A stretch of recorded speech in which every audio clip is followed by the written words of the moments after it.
A gente vai começar agora, nesse exato momento, a reunião semanal de programação da operação do dia 2 de setembro de 2022. Eu vou coordenar hoje a reunião e a gente dá boas-vindas a todos os participantes e vamos já entrar no primeiro bloco de apresentações. A gente vai começar com a apresentação do Rafael, que vai falar sobre a previsão meteorológica. Rafael, por favor. Obrigado, Hélio. Boa tarde a todos. Vou compartilhar aqui com vocês a tela. Só um minutinho. Deixa eu botar aqui em visualização de apresentação. Pronto. Pronto, foi. Vamos começar então com a previsão meteorológica. Durante a semana que passou, tivemos aí a passagem de duas frentes frias aí pela região sul. Uma avançou no começo da semana. Essa primeira frente ocasionou um pouco de precipitação aí nas bacias do Rio Jacuí e do Uruguai, tá? E tem essa frente que está avançando hoje aí pelo Rio Grande do Sul, ocasionando novamente aí precipitação sobre essas duas bacias, né? O Jacuí e o Uruguai, que foi o destaque aí dessa semana. Tá? E com isso, essa configuração aí meteorológica verificada durante a semana favoreceu aí a geração, tanto a geração fotovoltaica, a geração solar fotovoltaica, como a geração eólica, onde tivemos recordes aí de geração, tanto no dia 30, na terça-feira, como no dia de ontem também, ocorrendo recorde aí de geração solar fotovoltaica. Tá? Aqui nessa imagem aqui do meio, temos a animação das imagens de satélite, onde podemos observar aí o predomínio de céu claro no interior da região Nordeste, né, que favoreceu aí a ocorrência desses recordes de geração solar fotovoltaica aí durante a semana. E também favoreceu aí a intensificação dos ventos aí no interior da região Nordeste, né, especialmente aí o interior da Bahia e do Piauí, onde podemos observar aqui essa área aqui com os maiores totais aí, de velocidade de vento aí, durante a semana, né? A média de velocidade de vento aí na semana operativa. Então, os maiores registros aí no interior aí da Bahia e do Piauí. Então, foi bastante favorecido aí durante essa semana. Bom, a sinalização dos modelos numéricos aí para a próxima semana operativa é um pouco mais favorável em termos aí de precipitação aí para a próxima semana, especialmente as bacias do sul, Paranapanema e o trecho incremental usina de Itaipu, que aí terão aí um aumento aí na precipitação, nos totais de precipitação na próxima semana. Tem um pouquinho de precipitação prevista também na bacia do Rio Tietê, mais aqui na cabeceira da bacia, tá? Mas os totais aí, baixos, né? O principal destaque para a próxima semana são essas bacias que eu mencionei, né? Paranapanema, o trecho incremental usina de Itaipu e as bacias do sul. Então, seguindo aí com um cenário mais favorável na próxima semana.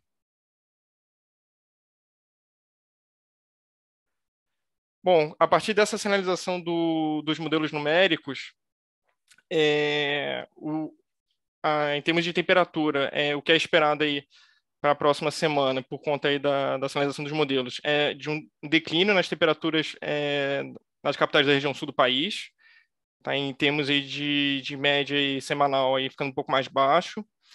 Em termos aí nas demais capitais do país, em estabilidade, tá?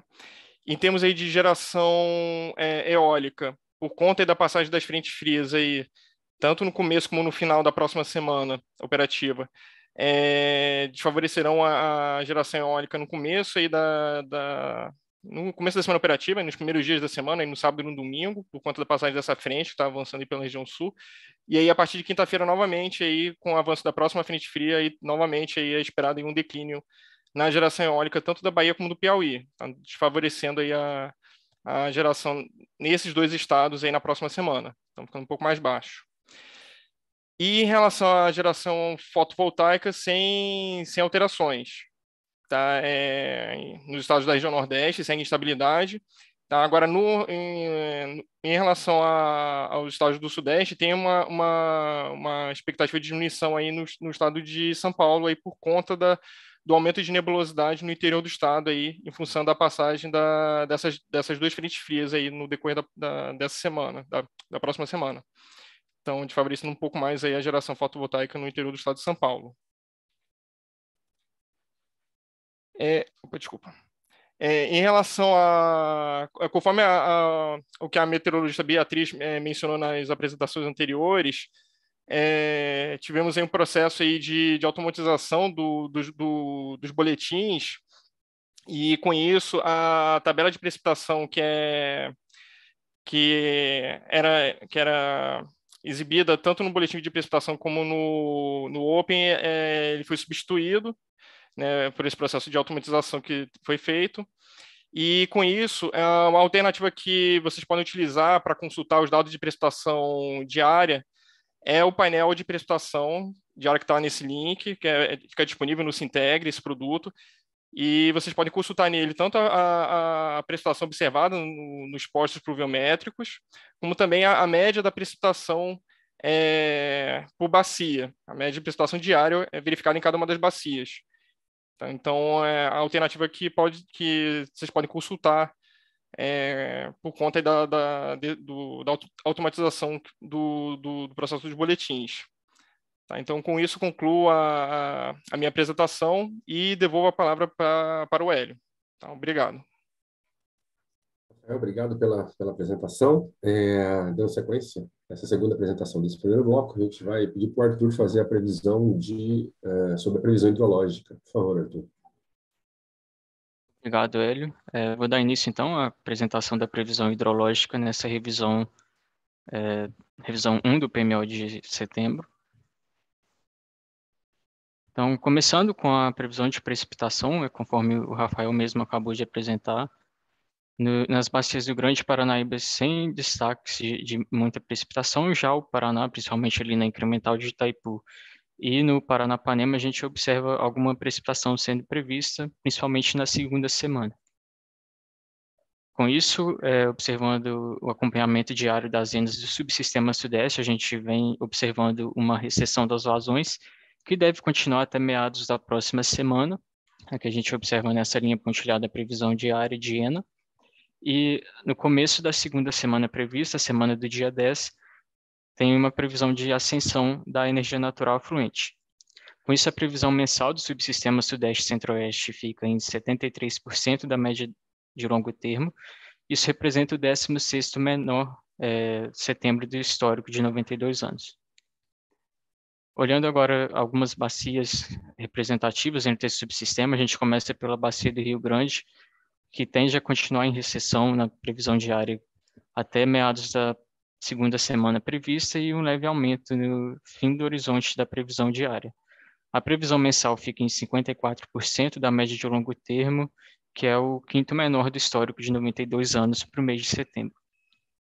Já na bacia do Rio Paranaíba, a gente tem uma expectativa, a previsão de continuidade de recessão da energia natural afluente, e com isso a previsão mensal fica em 60% da média de longo termo, representando o oitavo menor do histórico de 92 anos.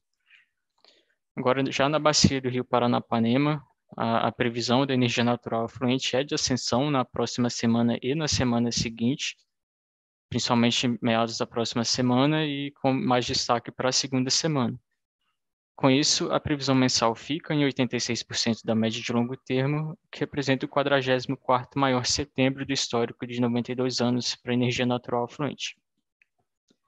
Na bacia do Rio Paraná, a previsão fica com recessão até o fim da próxima semana operativa, e no início da segunda semana prevista, tem expectativa de aumento da energia natural afluente, e com isso a previsão mensal fica em 80% da média de longo termo, representando o 33º menor do histórico de 92 anos. Agora, falando do subsistema sul, conforme também apresentado pelo Rafael, a gente tem expectativa de chuva no Iguaçu e no Uruguai. Isso reflete na energia natural afluente do subsistema, principalmente a partir de meados da próxima semana operativa, com um aumento bem significativo da ENA. A previsão mensal fica em 130% da MLT, e isso representa o 24º maior do histórico de 92 anos. Olhando a bacia do Rio Iguaçu, principalmente a partir da segunda semana prevista, a semana do dia 10, tem uma ascensão bem expressiva da energia natural fluente. Com isso, a previsão mensal fica em 140% da média de longo termo, o que significa o 17º maior do histórico de 92 anos. Para a bacia do Rio Uruguai, também, no final da próxima semana operativa, a gente tem esse indicativo de aumento da energia natural afluente. Isso faz com que a previsão mensal chegue a 131% da média de longo termo para o mês de setembro, representando o 22º maior do histórico de 92 anos. São Francisco e Tocantins, a gente não vê previsão significativa de chuva. O Nordeste tende a responder com uma leve ascensão da energia natural afluente nas próximas semanas, seguido de redução. A previsão mensal fica em 69% da MLT, que representa o 16º menor do histórico de 92 anos. Aqui um acompanhamento diário dos postos do trecho médio de São Francisco, a gente observa um comportamento de baixas vazões e sem variação. É uma redução bem baixa dessas vazões e a afluência também de Sobradinho também indicando uma redução. A bacia do Rio São Francisco, então, tende com a vazão natural a ter um aumento e, por consequência, a ENA nas próximas 2 semanas, e a previsão mensal fica em 70% da média de longo termo. Isso representa o 18º menor do histórico de 92 anos. Para o subsistema norte, a gente já vem observando, desde julho, que é representado, uma queda da energia natural afluente, e a previsão é de continuidade nessa queda. A previsão mensal fica em 77% da média de longo termo, o que representa o 14º menor do histórico de 92 anos. Na bacia do Rio Tocantins, a gente vem observando uma queda da energia natural afluente, isso tende a continuar pela previsão diária, e com isso a previsão mensal fica em 60% da MLT de ENA, representando o 6º menor do histórico de 92 anos. Aqui a previsão hidrológica semanal, a gente pode observar que para a próxima semana operativa, que começa amanhã no dia 3 e termina na sexta-feira seguinte, que é o dia 9 de setembro, a gente tem previsão abaixo de 80% para a maioria das bacias do subsistema Sudeste e Centro-Oeste e para todas as bacias do subsistema Sul. As previsões entre 80% e 120% MLT ficam principalmente aqui no Madeira, no Xingu e no Parnaíba, e acima de 120% da MLT ficam no Uatumã, Curuaúna, no Jari e no Araguari. Dando um panorama da previsão mensal por subsistema, a gente observa que o Sudeste no PMO começou com uma previsão mensal de 69% da MLT no PMO, e agora na revisão 1 esse valor aumentou para 73% da MLT. Para o subsistema Nordeste, o PMO começou com 66% da MLT e agora na revisão 1 está com 69% da MLT, representando o 16º menor setembro histórico. No subsistema Sul, a gente teve uma variação bem significativa da previsão, começou no PMO com 82%, e agora na revisão 1 passou para 130% MLT, o que representa o 24º maior do histórico, e o Norte manteve com os 77% da média de longo termo, o que é o 14º menor do histórico. Olhando a previsão semanal e as aberturas de cenário para o mês de outubro, a gente observa aqui no subsistema Sudeste um comportamento levemente acima do PMO nessa revisão 1 e as aberturas para o mês de outubro, variando entre 46% e 171%, com valor esperado em 78% da energia natural afluente. Para o subsistema Sul, teve uma maior variabilidade, principalmente aqui na semana 3, por conta da revisão, da previsão hidrológica.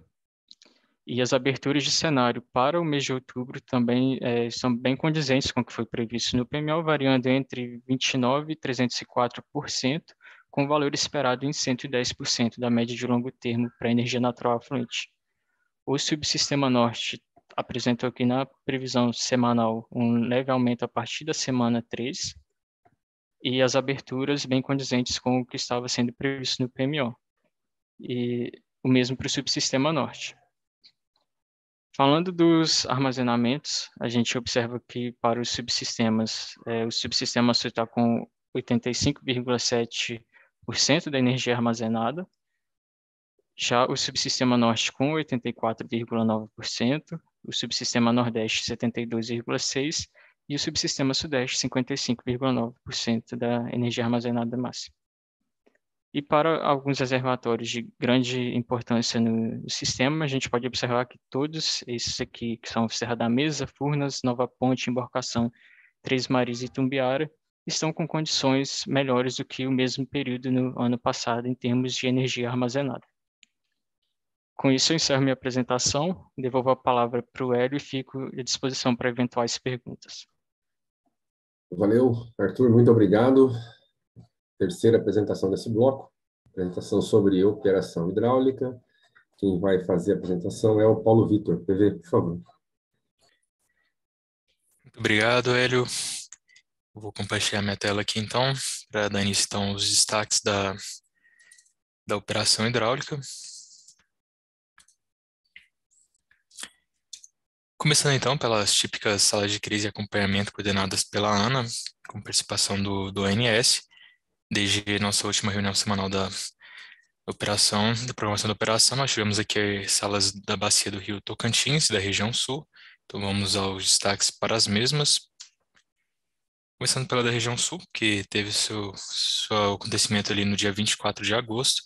E lá, então, foi apresentado esse cenário, como bem explicado pelo Rafael e também pelo Arthur, da melhora das condições de armazenamento, de precipitação e de vazão na região, principalmente ali na primeira quinzena de agosto, né, na metade do mês, onde o armazenamento vinha tendo um deplecionamento desde então, a partir do mês de julho, e houve um replecionamento onde estamos ali com cerca de 85,7% de energia armazenada para a região, com destaque para os armazenamentos das bacias do Iguaçu e do Uruguai, que tem um grande peso para a energia armazenada desse subsistema, e foi apresentado então também uma simulação de horizonte mais curto, cujo prazo, sua validade era até o final do dia de hoje, e previa-se então que um armazenamento para os reservatórios de Foz do Areia e Salto Santiago na ordem de 90% a 95%, algo bem próximo ao que estamos vendo de fechamento para o dia de hoje, e na bacia do Uruguai, para os reservatórios de Barra Grande, Passo Fundo e Machadinho, na ordem ali de 90%, 94% e 75%,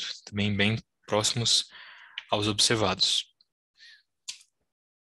Agora, falando da bacia do Rio Tocantins, foram apresentadas também uma simulação para o reservatório de Serra da Mesa, objetivando o percentual de volume útil do mesmo ao final do mês de novembro. O cenário de influência foi feito a partir dos modelos MAP e ONS, com a previsão de chuva estendida pelo modelo SMWF e depois complementado com chuva histórica até o final desse horizonte.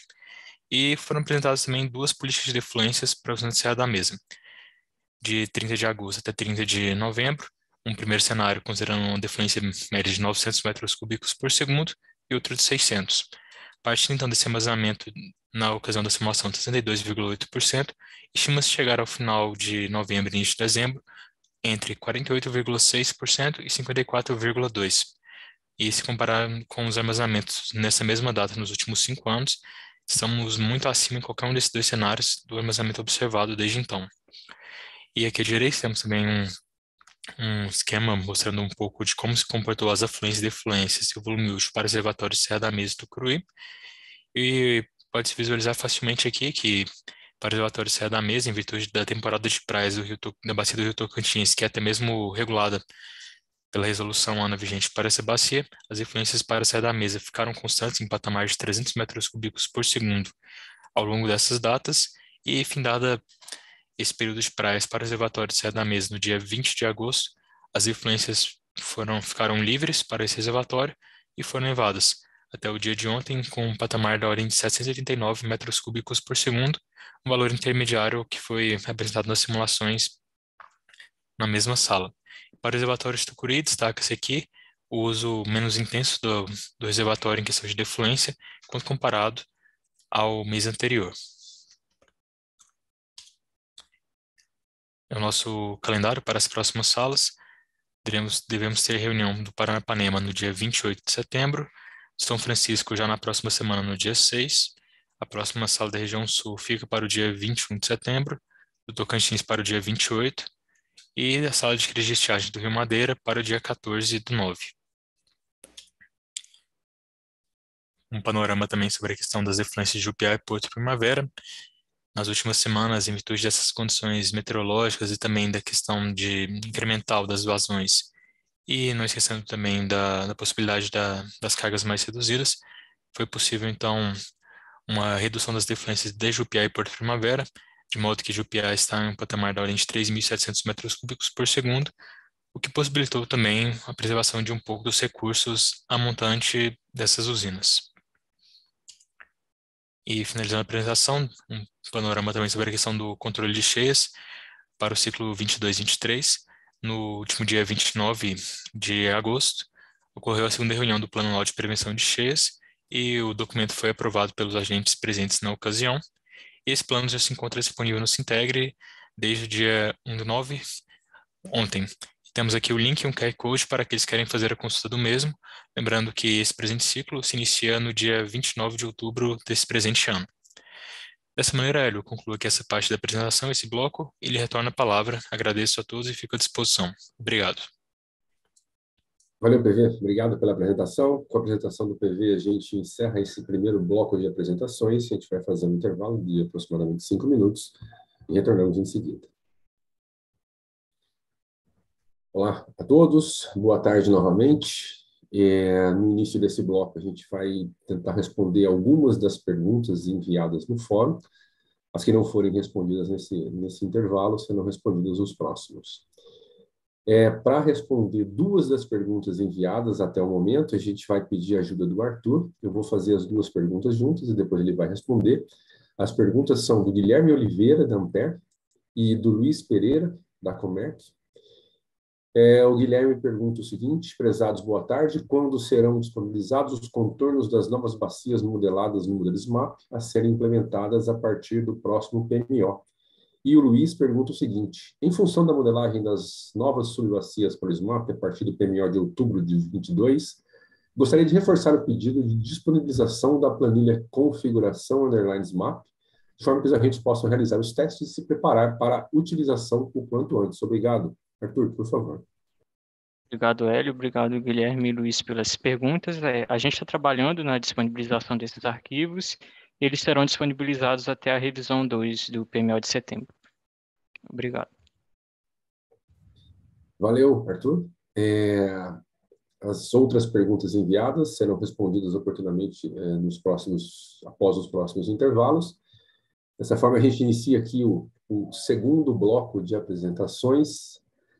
E a primeira apresentação desse segundo bloco vai ser a apresentação de previsão de carga para programação diária e acompanhamento diário semanal, feita pelo Lio, por favor. Obrigado, Hélio. Boa tarde a todos que estão nos assistindo. Vou começar o compartilhamento da tela aqui.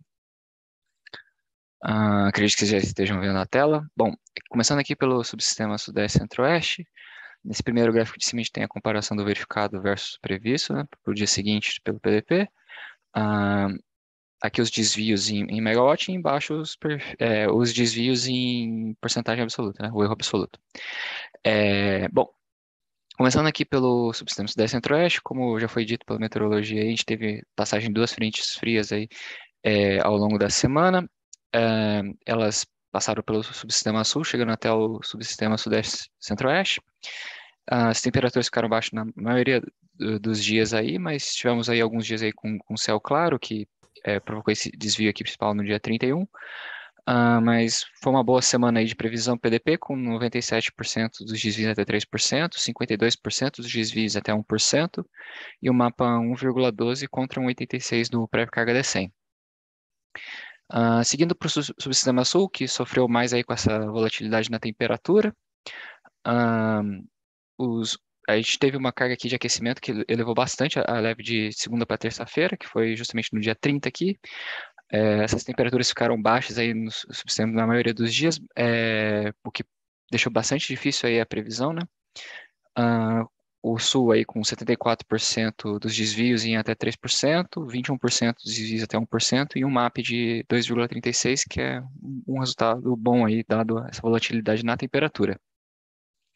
Seguindo para o subsistema Nordeste, a gente teve uma semana marcada com temperaturas elevadas, que vem acontecendo já nas últimas semanas, mas a carga aqui, a partir da terça-feira, né, dia 30, ela já veio um pouco mais baixa que segunda-feira, o que é bem atípico, e isso aí foi dado aí às chuvas e na região aí, principalmente em Recife e Salvador, que provocou essa redução na carga, que foi o que provocou esses desvios aí também que se arrastou para os dias seguintes. Mas tivemos um bom resultado aí na programação do Nordeste, com 89% dos desvios e até 3%, o MAP de, 51% dos desvios e até 1%, e um MAP de 1,37%, um ótimo resultado para o Nordeste. E seguindo para o subsistema Norte, ele veio aí com uma carga aí bem forte aí ao longo da semana, tá? Sem muita variação, tirando nesse último dia que teve essa redução aqui não programada de cerca de 100 a 200 megawatt de consumidor livre, tá? Mas, salvo isso, o resultado veio muito bom, com 84% dos desvios em até 3%, 34% até 1% e 1,75% de MAP. E juntando todos os subsistemas, a gente tem o SIM. A carga veio muito bem comportada aí e a previsão muito aderente aí ao verificado da semana, com 99% dos desvios em até 3%, quase 70% dos desvios aí em até 1% e 0,87 MAP, que foi um ótimo resultado aí para a programação diária. Bom, eram essas informações aí que eu tinha que passar. Encerro minha apresentação por aqui e devolvo a palavra, Hélio. Obrigado. Muito obrigado, Will. Dando sequência, segunda apresentação desse segundo bloco, previsão de carga para o PMO, revisão semanal. Quem vai fazer a apresentação é a Marcela. Marcela, por favor. Boa tarde, Hélio. Boa tarde a todos.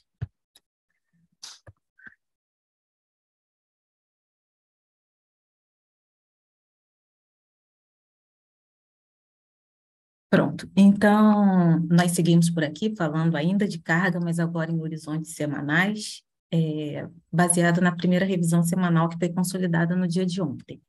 As informações, elas seguem bastante ajustadas com as que o Leo acabou de mostrar para nós. Só para passar bem rapidamente, em termos de ocorrências nessa semana, as coisas vêm acontecendo bem dentro daquilo que nós utilizamos como premissas para a elaboração das previsões de carga da semana em curso, ainda quando nós fizemos as previsões lá do PMO. Então, nós estamos na semana operativa 1, que é a semana que começou no sábado passado, no dia 27 de agosto, e ela termina no dia de hoje, no dia 2 de setembro. Em termos de premissas econômicas que nós estamos considerando, né, para o horizonte de previsão, ou seja, da segunda à quinta semana operativa do mês de setembro, em termos econômicos, a gente fala ainda do crescimento do PIB, né, acima do que nós estávamos esperando. Ele está com um crescimento de 1,2% em relação ao trimestre anterior, esse trimestre em relação ao trimestre anterior, e um crescimento de 3,2% quando comparado a esse mesmo período no ano de 2021. E esse comportamento, ele segue impulsionado por alguns fatores, né? Aqueles que a gente vem falando, né? Que é da retomada do setor de serviços pós o período de pandemia. Outro fator que a gente vem comentando desde a consolidação das previsões para o horizonte da segunda revisão quadrimestral e também ao longo das apresentações do PMO, que é o aumento do consumo das famílias, né? Em resposta aos estímulos que a gente vem observando. Teve aí a antecipação do 13º, né, o benefício dado aos aposentados, os saques emergenciais de FGTS, o aumento dos valores do Auxílio Brasil, o Auxílio Gás, auxílio para taxistas e caminhoneiros, como os que vêm sendo liberados mais recentemente. E é importante também ressaltar que os indicadores, já do mês de agosto, que foram disponibilizados mais recentemente pela Fundação Getúlio Vargas, eles apontam bom desempenho dos mais variados setores da economia. E isso vem sendo levado em consideração em termos de previsão de carga também. Em termos de premissas meteorológicas, o Rafael ele já falou para a gente, de uma maneira geral, os subsistemas sul e sudeste, né, as capitais desse subsistema, eles apresentam para a próxima semana mais ou menos que uma condição de estabilidade em relação ao comportamento observado na semana em curso, ou seja, a próxima semana a gente tem uma expectativa de que as temperaturas elas sigam em média, né, semelhantes ao comportamento observado nessa semana, ainda em patamares a menos, né? E o destaque que tem é que já os primeiros dias da semana operativa, eles devem ser dias de temperaturas mais baixas por conta da atuação de uma massa de ar frio provocada pela pela passagem de uma frente fria que está prevista já de hoje para amanhã. E ao decorrer dos dias, né, após a passagem dessa frente, as temperaturas elas devem se elevar, mas muito suavemente, e aí só tem uma nova previsão de declínio já no finalzinho da semana operativa, como o Rafael falou para nós, na quinta-feira, de quinta para sexta, com a expectativa de passagem de mais uma frente. Em termos de Nordeste, né, há, de uma maneira geral, também uma expectativa de condições de estabilidade, mas o destaque que a gente observou, não só essa semana, mas é o que a gente espera para a próxima semana também, é que Fortaleza já não há mais ocorrência de precipitação desde essa semana, mas enquanto que Recife e Salvador, mais precisamente, têm expectativa de ocorrência de chuva exatamente como vem ocorrendo nessa semana. E para as capitais do norte, a tendência ela segue muito dentro do que vem sendo observado nas últimas semanas, ou seja, com temperaturas elevadas, né, e pancadas de chuva no final do dia, né, principalmente em Manaus e Belém. Então, seguindo essas premissas, a gente começa a olhar não só para o acompanhamento da carga, mas também para as semanas que foram revistas agora para o período por horizonte de previsão. Iniciando pelo subsistema Sudeste Centro-Oeste, nós partimos, né, o mês de setembro com uma previsão para um mês de 40.115 megawatts médios. Nós temos aí a expectativa de fechamento da semana em curso, que é a semana atual, e mais as semanas que foram revistas, que é o período da segunda à quinta semana.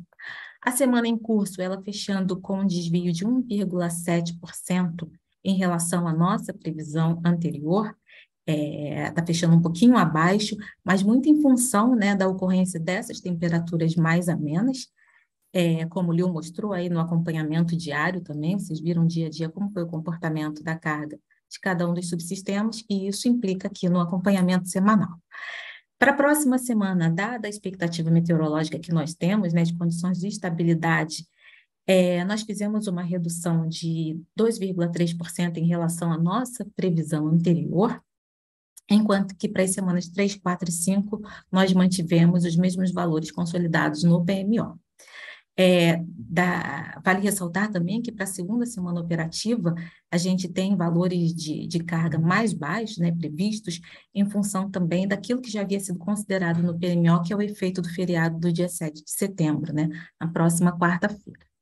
Então, para o subsistema Sudeste, dada essa expectativa de fechamento da semana em curso, a revisão do valor da segunda semana e a manutenção dos valores da terceira e quinta semana, hoje nós temos uma expectativa de fechamento do mês, um valor sinalizando uma variação de apenas 0,6% em relação à nossa projeção inicial. Então, o valor está abaixo, mas muito pouquinho. Para o subsistema Sul, a semana em curso ela está fechando com um valor de 11.400 megawatts médios, um valor superior em 2,2% à nossa previsão. Aqui, essa região também, as capitais ficaram influenciadas pelo efeito das temperaturas mais baixas que aconteceram, só que a carga no subsistema Sul, dadas as temperaturas baixas, né, quando elas atingem um determinado patamar, elas têm um movimento da carga inverso, exatamente pelo consumo da carga para o aquecimento. Então, por esse fator, a carga está fechando um pouquinho acima daquilo que nós havíamos projetado. E para a próxima semana, as premissas meteorológicas sinalizam para nós uma manutenção de comportamento em relação à semana em curso.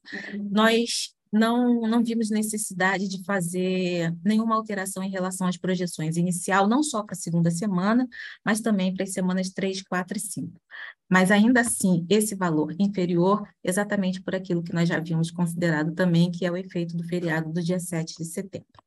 Então, para o subsistema Sul, como nós tivemos uma variação somente, né, basicamente na primeira semana, esse desvio de 2,2%, quando a gente olha em termos mensais, dada a manutenção das previsões das semanas 2, 3, 4 e 5, em termos mensais, a variação ela é muito pequena em relação à nossa projeção inicial, em apenas 0,1%.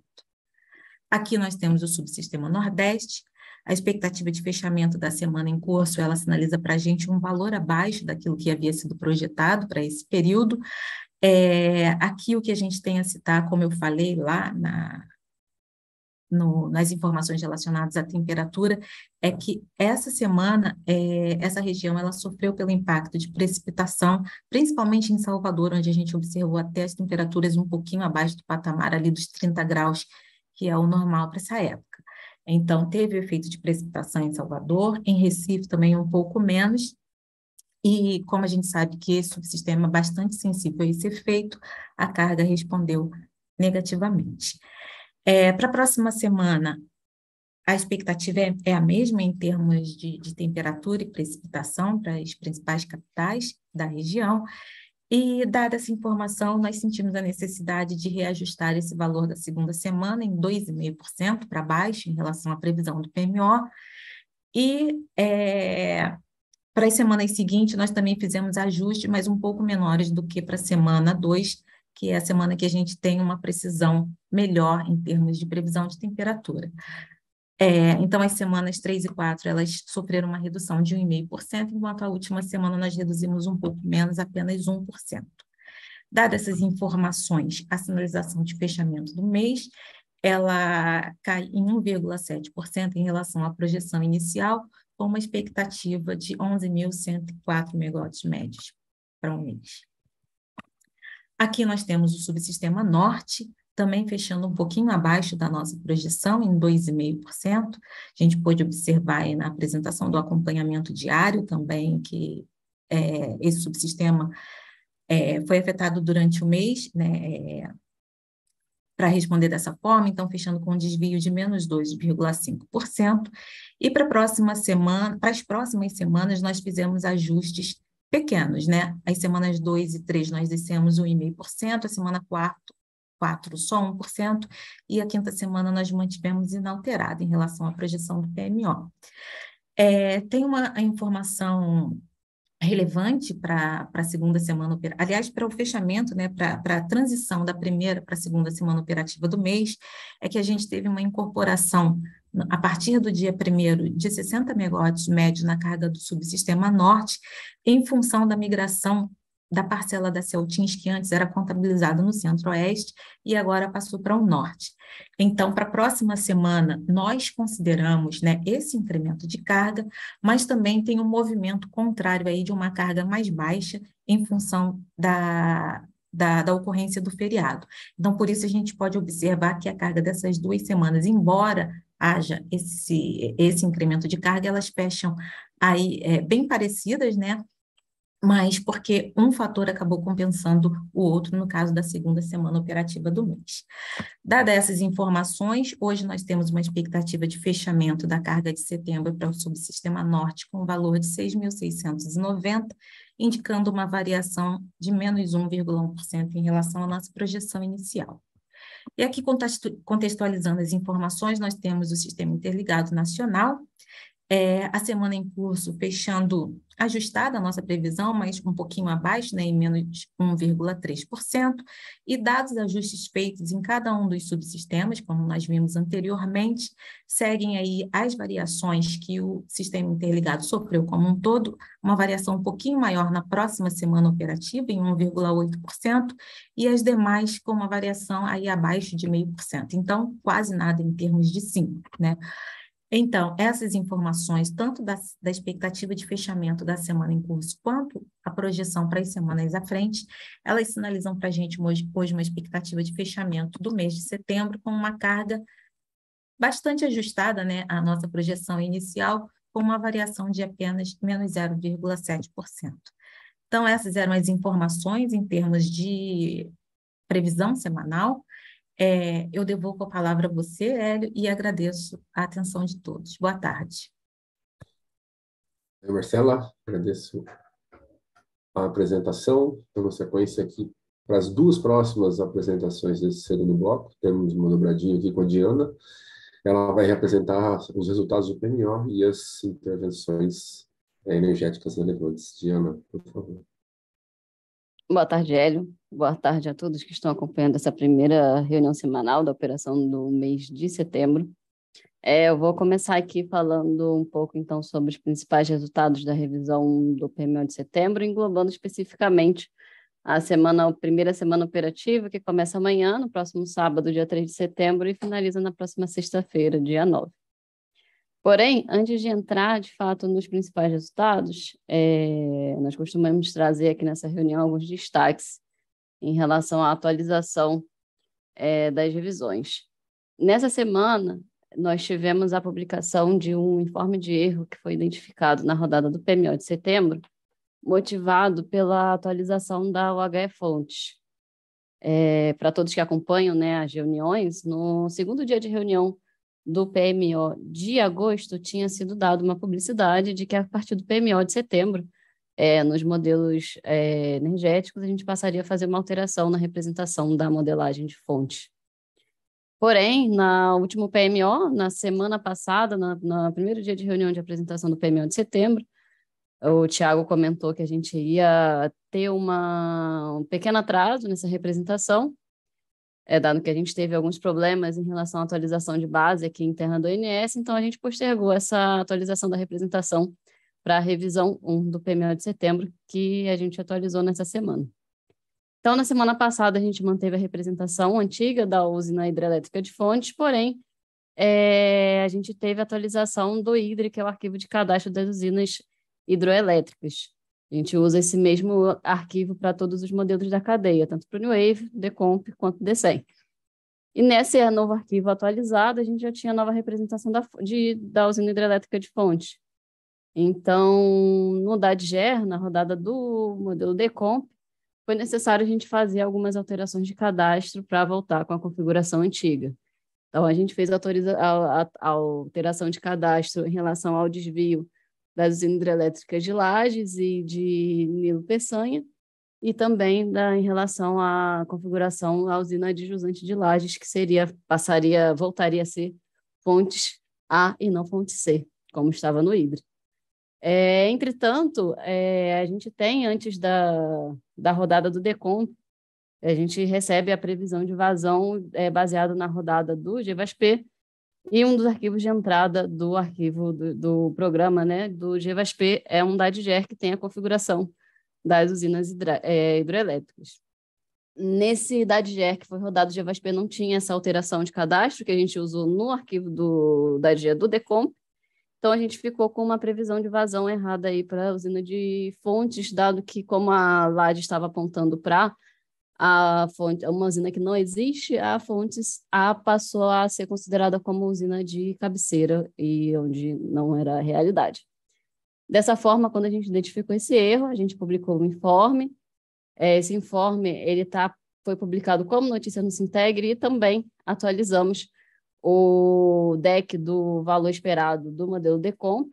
Publicamos lá no mesmo produto que já tinha sido publicado na sexta-feira passada. Inserimos lá um zip, dentro desse zip que está especificado aqui, que é a atualização para o DCEM. Tem tanto os mesmos DECs padrões, né? O DEC com os principais, com os arquivos de entrada, e também com os principais arquivos de resultado, assim como o informe aqui anexado também, para comunicado e conhecimento de todos referente a essa atualização, dado que no dia seguinte o DCEM já passou a utilizar essa função de custo futuro atualizada. Então, a partir desse PMO, dessa revisão, nessa revisão 1 do PMO de setembro, a gente passou efetivamente a fazer a alteração da representação de fonte, como tinha sido dada a publicidade no segundo dia de reunião do PMO de agosto. Então, agora eu estou entrando em relação aos pontos de destaques dessa revisão. Além da atualização de fontes, a gente teve também a publicação de um despacho, o despacho da ANEEL 2067, suspendendo a operação comercial da usina termoelétrica de Uruguaiana, e essa suspensão se dá a partir do dia 15 de março. Então, agora entrando nos resultados efetivamente dessa revisão, especificamente da semana do dia 3 ao dia 9 de setembro, nesse gráfico, nesse diagrama aqui, a gente tem a indicação do CMO obtido para a primeira semana operativa para todos os 4 subsistemas. A gente consegue observar que o CMO está equalizado em todos os subsistemas. E em relação ao CMO que foi obtido na semana passada, a gente teve uma redução aí de cerca de 13 reais por megawatt-hora. Uma coisa que a gente deixa sempre indicado aqui nesse diagrama é a indicação de qual intercâmbio que teve o seu limite, né? O que atingiu o valor máximo, e nessa semana foi apenas o FNS. Lembrando que esse C aqui marcado pequeno, né, é referente ao intercâmbio conjuntural, que é referente ao desligamento que acaba impondo o limite na transmissão entre os subsistemas. Então, dado que tínhamos desligamentos previstos para o FNS para a primeira semana operativa, atingimos o limite do intercâmbio apenas no limite conjuntural. Trouxemos aqui também a análise da variação do CMO, com o objetivo de tentarmos entender quais os principais fatores que contribuíram no comportamento do CMO de uma semana para outra.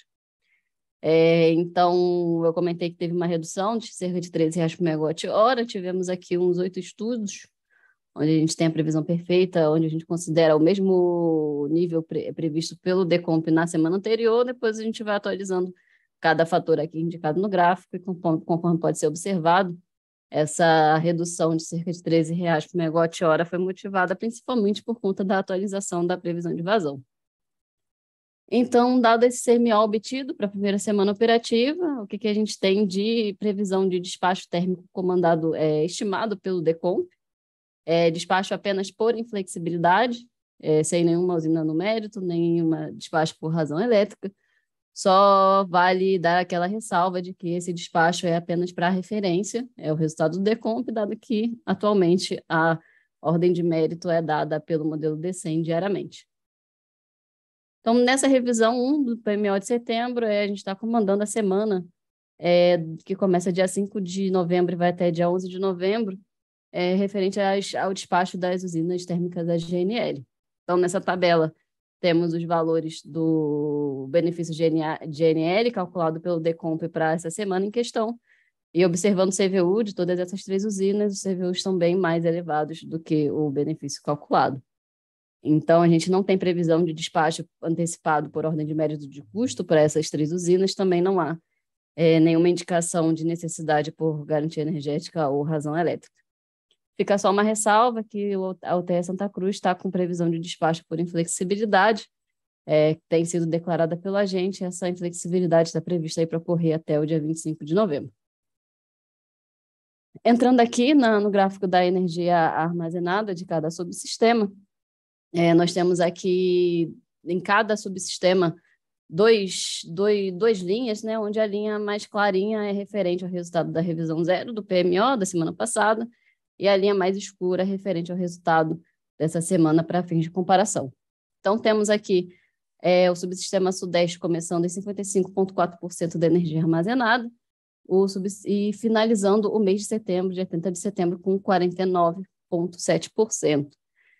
Só lembrando aqui que para o segundo mês a gente tem alguns cenários que são gerados pelo Gevaspre para acoplamento com a função de custo futuro no mês de outubro, e nem todos esses gráficos temos aqui a indicação do cenário mais otimista, cenário mais pessimista e a média desses cenários. Então, para o subsistema Sudeste, no cenário mais otimista, a gente terminaria o subsistema com 55% da energia armazenada e no mais pessimista com 40,9%. No subsistema Sul, começamos o estudo com 85,1%, com a previsão de finalizar o mês de setembro com 90,3% da energia armazenada. Subsistema Nordeste, iniciamos com 74,2%, com a previsão de fechar o mês de setembro com 69,1%, e, por fim, subsistema Norte, começando com 84,6% da energia armazenada, fechando com a previsão de fechar o mês de setembro com 78,5% da energia armazenada do subsistema. Então, referente aos resultados em si, eram essas informações que eu tinha para trazer. Outra informação que costumamos trazer nessa reunião também é referente à importação de energia, só com aquela ressalva que essas ofertas de importação não entram nos modelos, a gente traz aqui a título de informação, lembrando que essa tabela também fica presente nos relatórios que publicamos depois com todos os resultados, tanto no IPMO, quanto no sumário, relatório e na nota técnica também. Então, para essa semana, nós tivemos oferta de importação apenas do Uruguai, não recebemos oferta de importação da Argentina, e a oferta de importação do Uruguai foi declarada pelos agentes comercializadores Enel e BTG Pactual. Tivemos ofertas semelhantes em termos de montante e até em termos de valores também de cada bloco, está bem parecido entre as duas. Em relação aqui embaixo, nós trazemos aqui a indicação, a título de comparação também em relação às ofertas enviadas na semana passada. Então, observamos aí uma elevação do valor em relação ao que foi enviado na outra semana. Entrando agora nas intervenções energéticas relevantes para essa semana que começa amanhã e vai até a próxima sexta.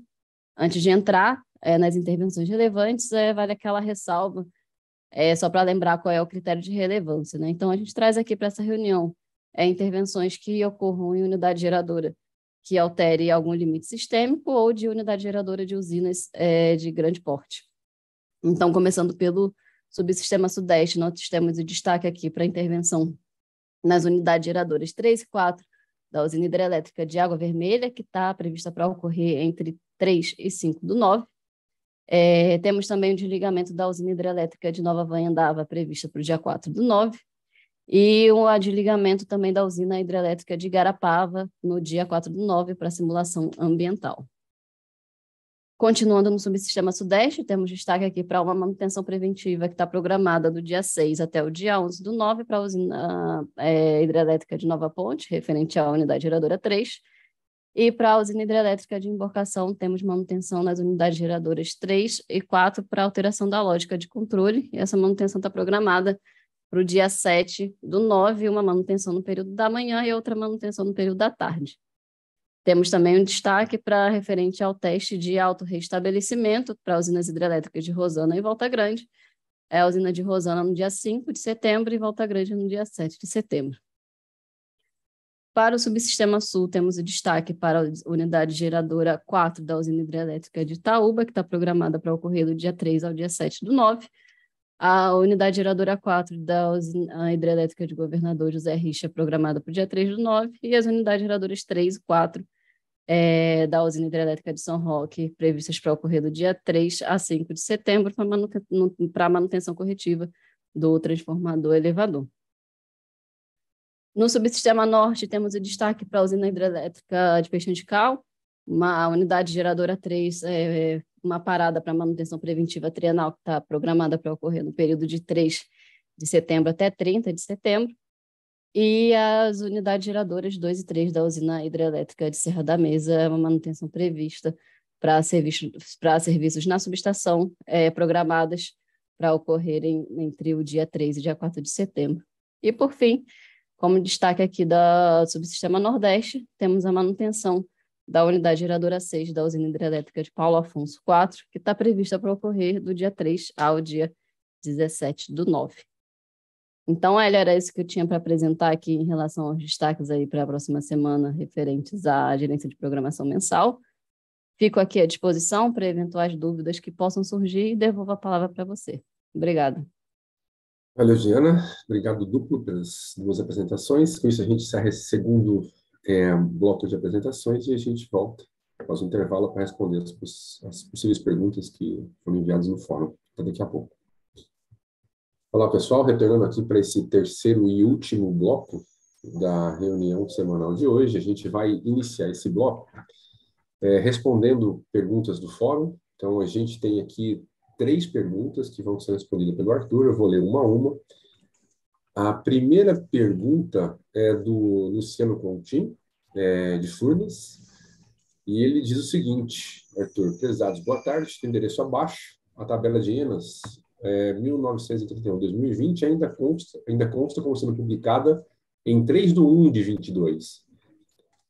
Poderiam me dizer se a atualização da MLT do Sul, mencionada no PMO, está em outro endereço? Obrigado. E ele põe aqui o endereço. Aí, de maneira análoga, ele continua, né? As vazões por usina no endereço abaixo também parece estar desatualizada. Pode ajudar o Luciano, Arthur, por favor? Claro. Obrigado pela pergunta, Luciano. A MLT de ENA ela foi atualizada no dia 26/8, então na sexta-feira passada. A pasta no Sintegra ela consta com a data de janeiro, só que dentro os arquivos estão com a data do dia 26/8. Então, ao acessar ela, você já consegue ver os arquivos atualizados. E a respeito das vazões, elas serão atualizadas na atualização anual das séries de vazões naturais, e São Roque já está contemplado dentro das vazões mensais. Obrigado, Arthur. Pede para você continuar com a gente, tem mais duas perguntas aqui.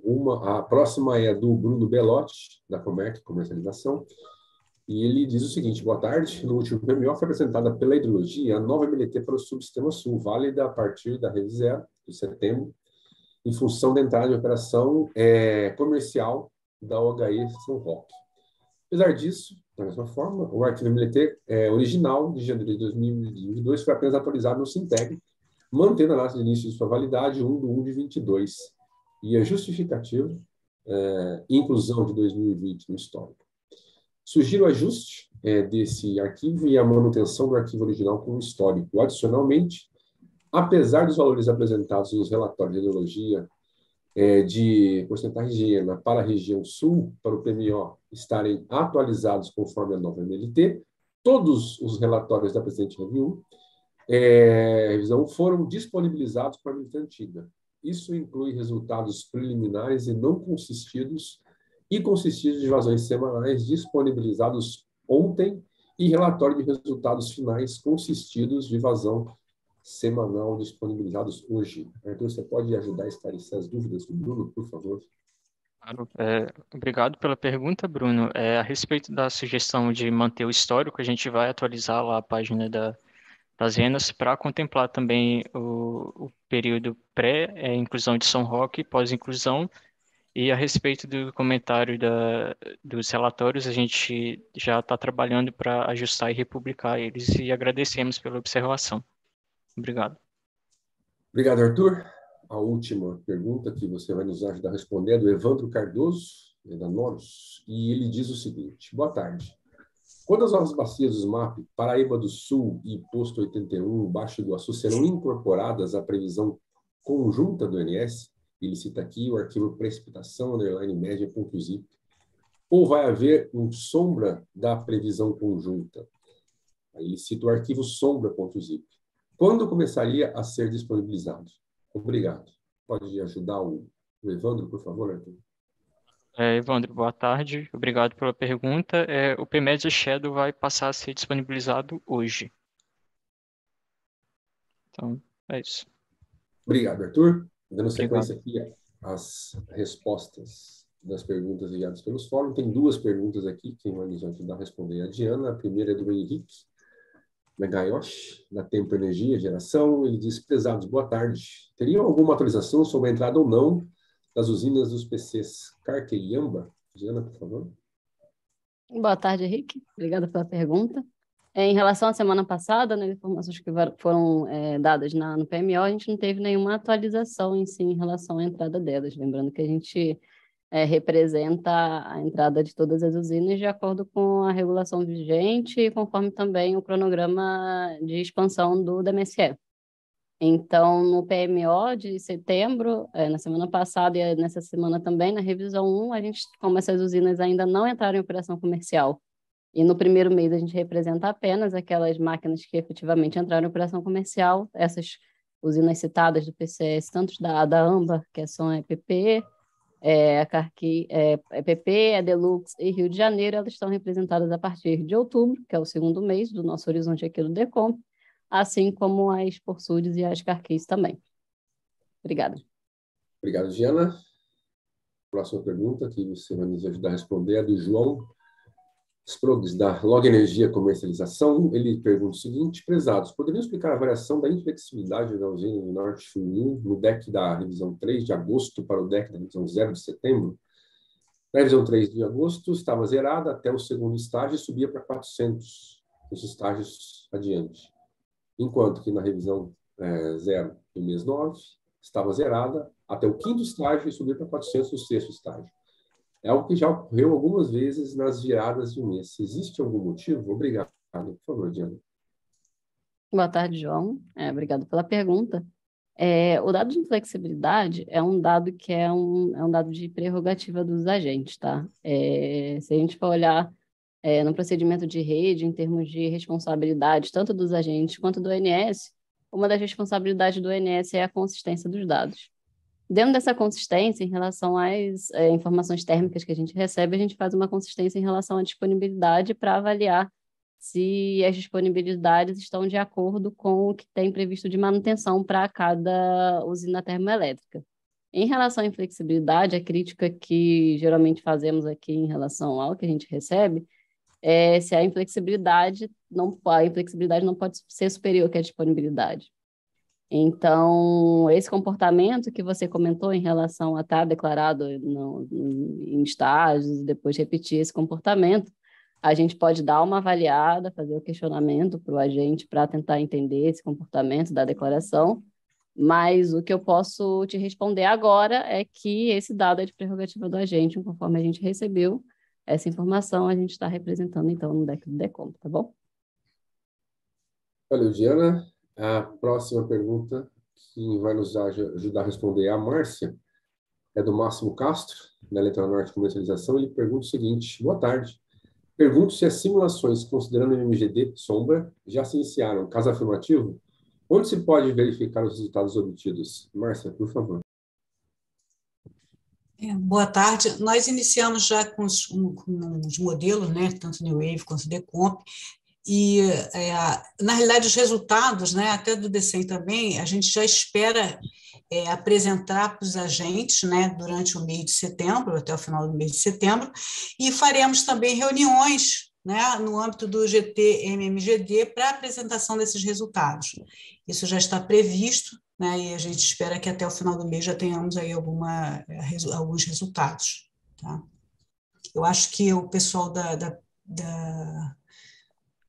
do Diogo talvez pudesse ter alguma outra resposta, né, que possa agregar a essa. O que a gente tem como resultado, né, para essa apresentação, para a divulgação desses dados, é isso, é que até o final do mês a gente já vai ter alguns resultados aí para mostrar. E faremos reuniões também com os agentes, tá? Obrigado, Márcia. A gente encerra aqui as perguntas enviadas no fórum no início desse terceiro bloco, e a gente parte agora para as duas últimas apresentações desse terceiro bloco dessa reunião semanal, e a primeira apresentação de limites elétricos e principais intervenções elétricas vai ser apresentada pelo Alonso. Alonso, por favor. Obrigado, Hélio. Boa tarde. Vou compartilhar aqui a tela.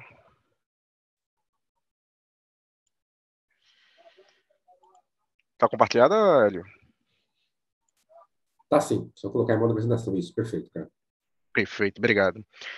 Então vamos lá, vamos para as intervenções elétricas que têm algum impacto aí em restrições eletroenergéticas. A gente começa lá com a intervenção de Serra da Mesa. Ela se inicia no dia 9/8, vai até o dia 24/9, tá? Uma intervenção um pouco longa. Nas barras alfa 1 e alfa 2 de 500 kV. Para essa intervenção a gente vai ter uma limitação do FNS em 2.700 e do FNES em 7.000.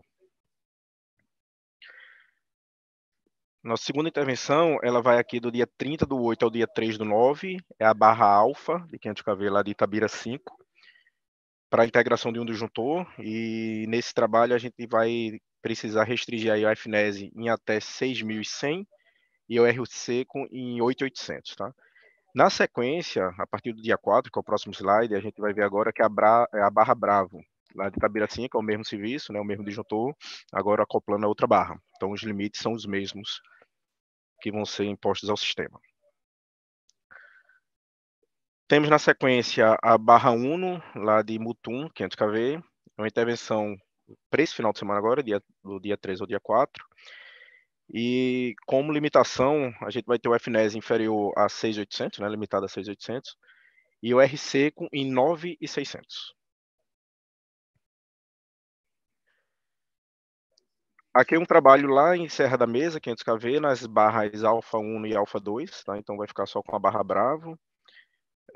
Nessa configuração a gente precisa limitar o FNS em 2.500 e o FNES em 7.000 MW. Essa intervenção vai do dia 3 ao dia 4, né, o próximo final de semana. Temos uma das linhas, 500 kV Colinas Ribeiro Gonçalves, o circuito 2. E isso faz com que a gente tenha uma limitação do fluxo nordeste-norte, né, o FNE em 4.500 e a FNESE em 6.800. Temos ainda a barra Bravo de Ibiúna no 345, e para evitar sobrecarga a gente precisa limitar aí o elo de corrente contínua em 3.500. Essa intervenção é só no dia 8/9.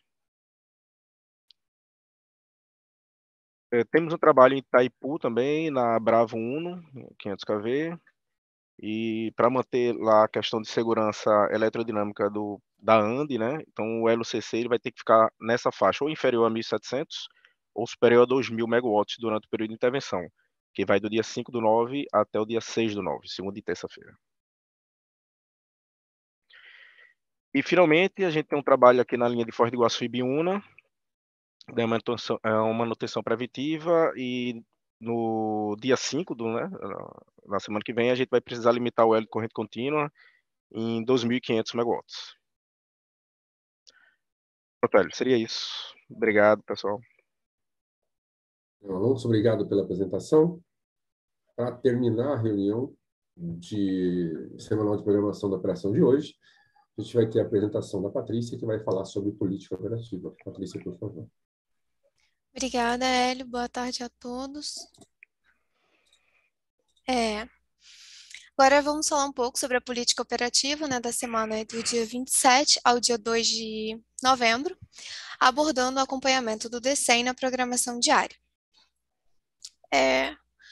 Primeiramente, vamos analisar as diferenças no resultado do CMO entre o DCEM e DECOMP. De uma forma geral, nos subsistemas Sudeste e Sul, os valores de CMO do DCEM acompanharam os CMOs do DECOMP. As diferenças entre os modelos se justificam pelo melhor detalhamento da carga e da rede no modelo DCEM. De maneira análoga, nos subsistemas Norte e Nordeste, os valores de CMO do DCEM também acompanharam os valores do DECOMP, e essas diferenças seguem sendo devido ao maior detalhamento da carga e da rede no modelo DCEM. A seguir, é apresentado o resultado do CMO por barra durante uma meia hora do dia 2 de setembro. Vale destacar que apenas 30% do total de barras do SIM são mostradas. Bom, nota-se CMOs equalizados entre todos os subsistemas. No subsistema Sudeste, destaca-se CMO reduzido em função da limitação de geração das UHS Canabrava e São Salvador. Já os CMOs sensivelmente elevados na região Norte são decorrentes da limitação do fluxo F Manaus. Agora, analisando separadamente cada subsistema, nós temos que no subsistema Sudeste, os valores de CMO, eles não apresentaram dispersão de resultados.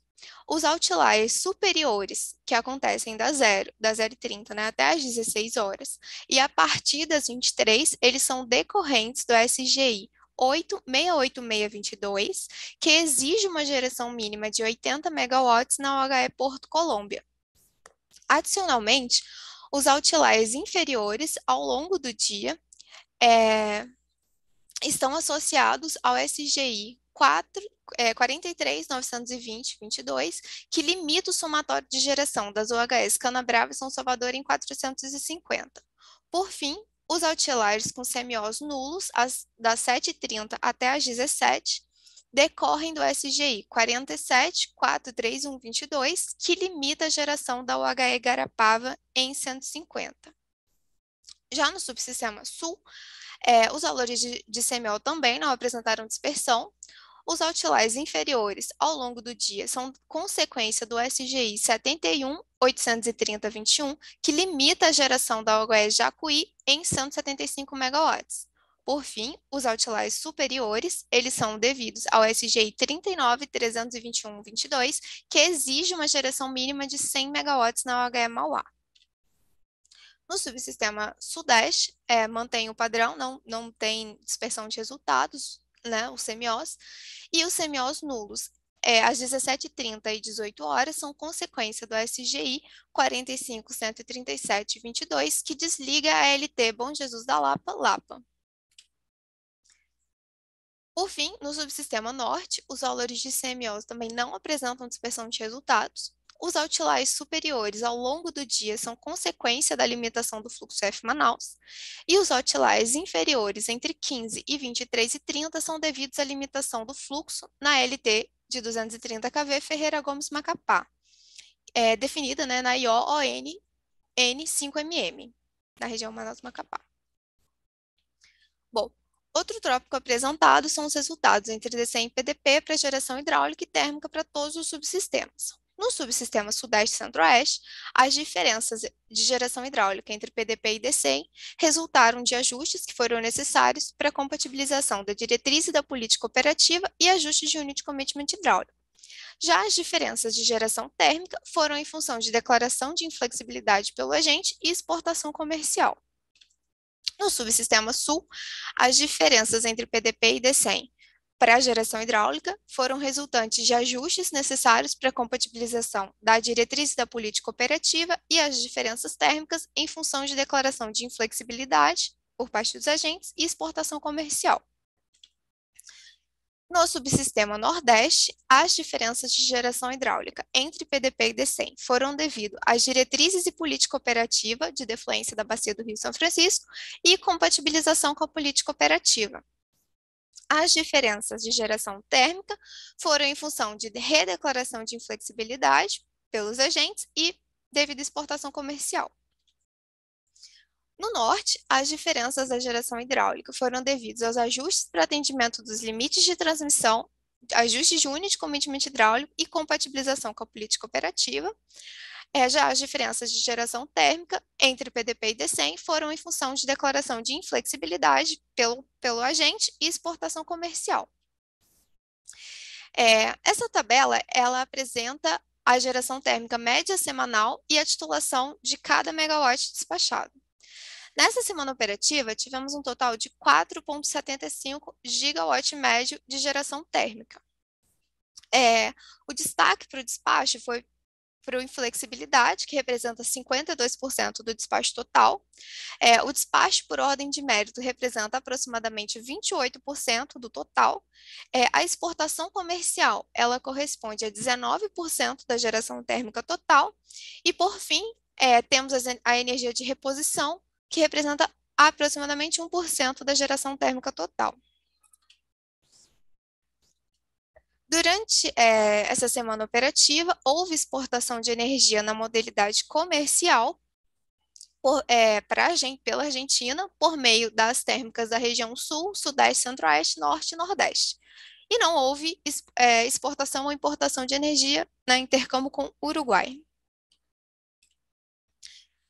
Vamos exibir agora um conjunto de gráficos que mostram as médias semi-horárias do balanço por subsistema ao longo da semana operativa. Pode-se observar que no subsistema Sudeste e Centro-Oeste, continua com exportação líquida em todos os patamares de carga, o recebimento continua com participação relevante no subsistema, mas o principal responsável pela modulação e atendimento da carga foi a geração hidráulica. No subsistema Sul, houve exportação em todos os patamares, com geração hidráulica elevada em função das afluências, e, adicionalmente, houve também exportação de energia na modalidade comercial. Já no subsistema subsistema Nordeste, nessa semana operativa foi verificado um perfil exportador de energia em todos os patamares, em função da geração hidráulica e eólica de aproximadamente 12,7 gigawatts médios. Por fim, no subsistema Norte, o subsistema ele foi importador de energia na maior parte dos patamares semi-horários. A geração hidráulica, em função da sazonalidade do recurso, foi o principal fator responsável pela modulação de geração, com destaque para o horário de ponta. Essa imagem ela ilustra o balanço médio semanal da programação. Aqui podemos destacar alguns pontos. A carga média do SIM foi de 66,1 gigawatts médio, um aumento de aproximadamente 900 gigawatts médios em relação à semana passada, 900 megawatts médios em relação à semana passada. A geração eólica ela foi de aproximadamente 12,7 gigawatts médios na região Nordeste, valores próximos aos observados na semana operativa anterior. O subsistema Sul, ele manteve um perfil exportador de energia de aproximadamente 770 megawatts médio. Houve a exportação comercial para a Argentina de aproximadamente 800 megawatts médio. A exportação dos bipolos do Madeira ficou em torno de 970 megawatts médio e do bipolo do Xingu de aproximadamente 1,8 gigawatts médio. Já a geração de Itaipu, ela foi de aproximadamente 6,3 gigawatts médios, que representa uma redução de aproximadamente 200 megawatts em relação à semana anterior. Por fim, para a próxima semana operativa, temos alguns destaques para a política operativa. Para o Sudeste, para a região Sudeste e Centro-Oeste, a geração hidráulica visa a preservação dos armazenamentos e controle de cotas. Para a região Sul, a utilização de geração hidráulica de acordo com os condicionantes hidráulicos e as condições de atendimento à carga do SIM, atendendo todos os patamares de carga. Para a região Nordeste, manutenção da exploração das disponibilidades energéticas, respeitando as restrições hidráulicas e o uso moderado dos recursos da Cascata de São Francisco. Por fim, o Norte, exploração das disponibilidades energéticas e fechamento de ponta. Com isso, eu retorno a palavra para o Hélio. Muito obrigada. Valeu, Patrícia. Obrigado pela apresentação, que encerra essa reunião semanal. A gente vai fazer agora um intervalo de 5 minutos e volta para responder as eventuais perguntas que estão no fórum. Até daqui a pouco. Olá a todos, boa tarde novamente. A gente está aqui para responder uma única pergunta que foi feita aqui no fórum durante esse intervalo. E quem vai nos ajudar a responder é a Patrícia. A pergunta é do José Guilherme Machado, da Eneva Geração. E ele diz o seguinte, Patrícia, ele pergunta o seguinte: pesados, poderiam explicar quando se dá o motivo de despacho por energia de reposição e perdas? Esse despacho é prerrogativa do agente ou é comando do ONS? E como é a remuneração das térmicas dessa modalidade de despacho? Obrigado. Por favor, Patrícia. Bom, boa tarde. Obrigada, José Guilherme. O agente, na realidade, ele está repondo essa energia, né? Foi uma energia que não foi cumprido o programa cumprido o despacho, seguindo o PDP. Então, ele está devolvendo essa energia e, com isso, não tem nenhuma remuneração para esse tipo de despacho. Muito obrigada. Obrigado, Patrícia. E com essa resposta, a gente encerra, né, essa reunião semanal de programação aqui de operação do dia 2 de setembro, primeira do mês. Desejamos aí um bom final de expediente, bom final de semana a todos e até a semana que vem. Obrigado a todos por assistir e participar.